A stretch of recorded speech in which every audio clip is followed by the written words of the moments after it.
Hello, one and all. I'm going to make this quick, but there's really kind of a strange coincidence and an interesting story, and I'm sure you're going to enjoy it.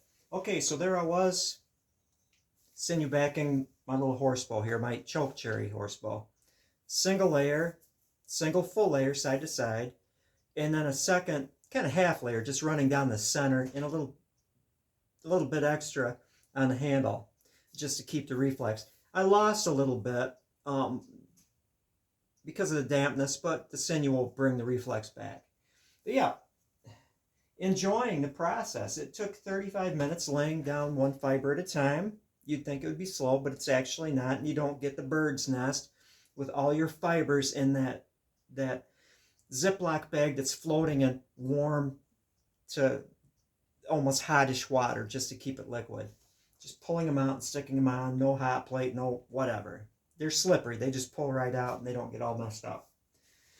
I do the edges first. Kind of like bumper bowling, you know what I mean, Jelly Bean? I do the edges first and then it's easy. The edges are the tricky part. Everything else is simple. My wife and I then went to the Rogers City Historical Museum. Remember that, write that down in your notes. Rogers City Historical Museum. And in the basement, beautiful canoe. I heard my wife call up. My husband knows about canoes. Hey, John, get down here. There were some questions from these tourists from Lapeer. They were wondering, is this actually a native-made canoe? And I was in awe. It's a beautiful Anishinaabe canoe. You can tell different regional styles of canoes because they have different bows and sterns, different shapes, and how they kick up and stuff like that. But yeah, this was from this region. It was old, it was authentic, it was made by a master. Beautiful, beautiful condition, wonderful canoe. I think of that as the apex of native technology, the birch bark canoe, or Wigwaz Jiman, as it's known in the language. Then I go upstairs, and after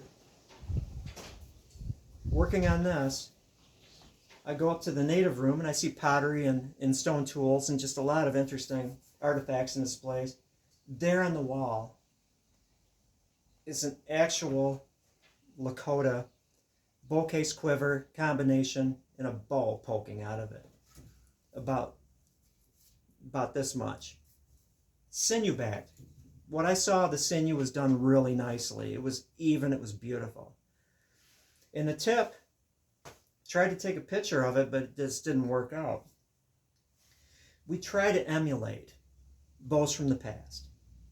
There's a certain magic surrounding them that makes them work. From the little short bows on the West Coast that were not sinew-backed, because in wet weather they had non-sinew-backed bows that violated all sorts of growth rings. It's like, I want this bow to be this shape. It shall be this shape no matter what. They work. Who knows? The alchemy of bows. But I'm hoping, and this will benefit the entire universe. The key to this is this. And this is one of these weird coincidences that are just slapping me in the side of the head and saying, the universe wants you to do this stuff. I ordered a Western garter snake skin. I think it's Dan or Don's odds and ends on eBay, and it's a great place to buy snake skins. Good prices. He's got a lot of them. Neat place. But a Western, I was going to say diamondback, a Western garter snake. They're narrow. They're smaller snakes. I don't need a 6-inch wide Western diamondback rattlesnake to cover a 1-inch wide bow, plus or minus. Garter snake with that cool racing stripe down the center in a pattern. And why I'm calling this a key is once I get this thing together, I get the snake skin on it, I get my brain tan buck skin, hand wrap on here, get it all, aced out. I'm going to walk into that place and I'm going to say, I'm a bow maker. I'm not just a random tourist that wants to touch the pretty bow. I want to take that bow, if you would allow me to, take the case apart, get my little fingers on that bow. I want to document it. I want to measure it. I want to study it. I want to figure out what kind of wood it is. It's not Osage. It's a whitewood.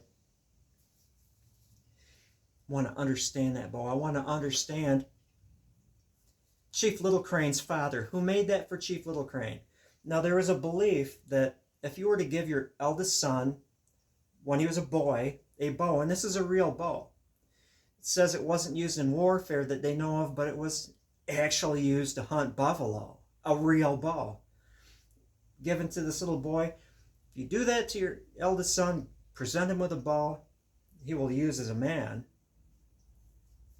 that you will avoid warfare in your tribe. You know, a little bit of superstition there. But yeah, there's a 150-year-old horse bow sitting there that needs to be looked at and understood. And I'm hoping that just by looking at this bow and they understand my motives, I'll be able to like look at this, take it out and study it and share it with you. Maybe in the museum, a video. That would be cool. If they're reluctant to do that just by seeing the bow and knowing my motives, hey, you know, I'll tell them, I'll offer. I will make you for your display a reproduction of a bow that was used in this area. You know, do a little bit of horse trading. But yeah, that's about it. I'm trying to think of any other things. Oh, the gauze. For the first like 4 or 5 hours, I actually have strips of garbage bag. Not permeable, it doesn't let the water escape or anything, but it compresses really nicely and it doesn't stick. And even though it's not shedding a lot of moisture, it will get the surface so it's not sticky. Because this is a little wetter method that I use, just pulling stuff out of the bag.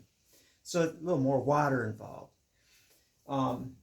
And so I just compress it and let it just literally, for some reason, it gets a little less tacky. And then I can go with the gauze, which is designed not to stick to wounds. And so, you know, it's not going to stick tremendously to the hide glue, compresses everything, makes it smooth, makes it ready for the snake skin. Couple dealios. I'm not against sinew back bows that are rough and have gaps and everything. I think they're neat. But as far as putting a snake skin over it or painting designs, you have to have a little smoothness there. And I'm not a big fan of sanding on sinew because you're like violating growth rings, you know, basically. I want to have those fibers intact, and instead of sanding them flat, I like to compress them flat so they're still whole. Do I have any other tidbits of wisdom? Oh yeah, that bow that's in the bow case, highly reflexed. I mean, ridiculously reflexed. And I don't believe, I might be wrong, I'm probably not. I suspect that since this bow has been sitting in that bow case for like 100 years or so and hasn't been used, 150 years, it's old, it's an old bow, that just over time, changes in humidity and moisture